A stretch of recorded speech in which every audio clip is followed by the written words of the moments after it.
राधे राधे दोस्तों, जय श्री कृष्णा। आज हम श्रीमद् भागवत गीता के दूसरे अध्याय के 31वें श्लोक का आनंद लेंगे। स्वधर्मपि चावेक्ष्य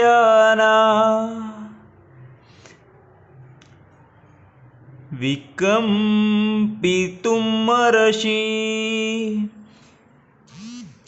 धर्म्यादियुदच्छेन यत् क्षत्रिय यस्य न विद्यते।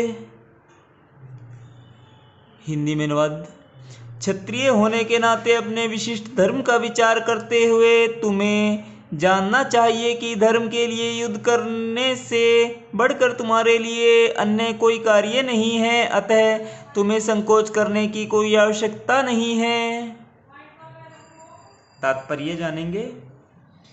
सामाजिक व्यवस्था के 4 वर्णों में द्वितीय वर्ण उत्तम शासन के लिए है और क्षत्रिय कहलाता है। क्षत का अर्थ है चोट खाया हुआ, जो क्षति से रक्षा करे वह क्षत्रिय कहलाता है।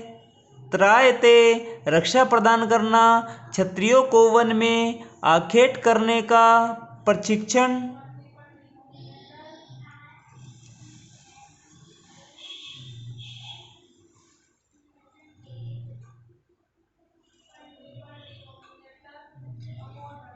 दिया जाता है। क्षत्रिय जंगल में जाकर शेर को ललकारता और उससे आमने सामने अपनी तलवार से लड़ता था। शेर की मृत्यु होने पर उसकी राजसी ढंग से अंत्येष्टि की जाती थी। आज भी जयपुर रियासत के क्षत्रिय राजा इस प्रथा का पालन करते हैं। क्षत्रियों को विशेष रूप से ललकारने तथा मारने की शिक्षा दी जाती है, क्योंकि कभी कभी धार्मिक हिंसा अनिवार्य होती है। इसलिए क्षत्रियों को सीधे संन्यास आश्रम ग्रहण करने का विधान नहीं है। राजनीति में अहिंसा कूटनीतिक चाल हो सकती है, किंतु यह कभी भी कारण या सिद्धांत नहीं रही। धार्मिक संहिताओं में उल्लेख मिलता है, आवेशु मिथो न्यूनम जिंगासंतो महीक्षितः युद्धमानः परम शक्त्या स्वर्गम यान्त्यपराड्मुखा यज्ञेषु पश्वो ब्राह्मण हन्यते सततं द्विजे संस्कृता किल मंत्रे च ते अपि स्वर्गं वानुवन।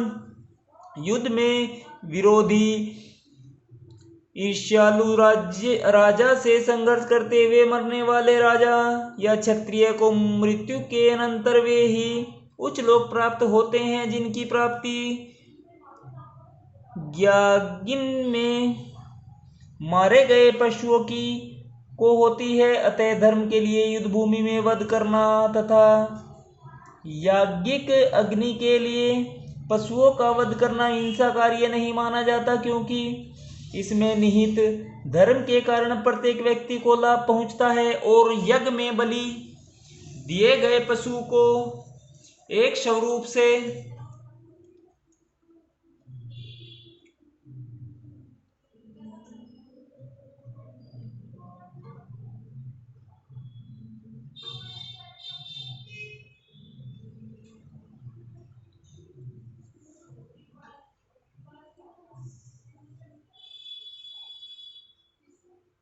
और यज्ञ में बलि दिए गए पशु को एक स्वरूप से दूसरे में बिना विकास प्रक्रिया के ही तुरंत मनुष्य का शरीर प्राप्त हो जाता है। इसलिए इसी तरह युद्ध भूमि में मारे गए क्षत्रिय यज्ञ संपन्न करने वाले ब्राह्मणों को प्राप्त होने वाले स्वर्गलोक में जाते हैं। शव धर्म 2 प्रकार का होता है। जब तक मनुष्य मुक्त नहीं हो जाता तब तक मुक्ति प्राप्ति करने के लिए धर्म के अनुसार शरीर विशेष के कर्तव्य करने होते हैं।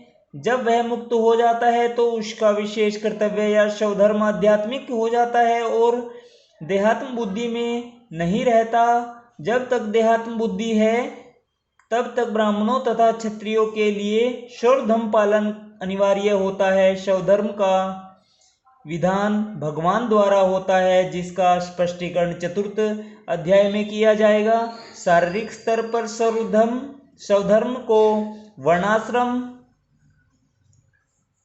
धर्म अथवा आध्यात्मिक बोध का प्रथम सोपान कहते हैं। वर्णाश्रम धर्म अर्थात प्राप्त शरीर के विशिष्ट गुणों पर आधारित स्वधर्म की अवस्था से मानवीय सभ्यता का शुभारंभ होता है। वर्णाश्रम धर्म के अनुसार किसी कार्य क्षेत्र में स्वधर्म का निर्वाह करने से जीवन के उच्चतर पद को प्राप्त किया जा सकता है।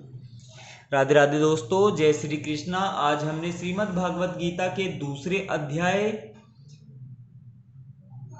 का 31वें श्लोक का आनंद लिया है। कल हम 32वें श्लोक का आनंद लेंगे। राधे राधे।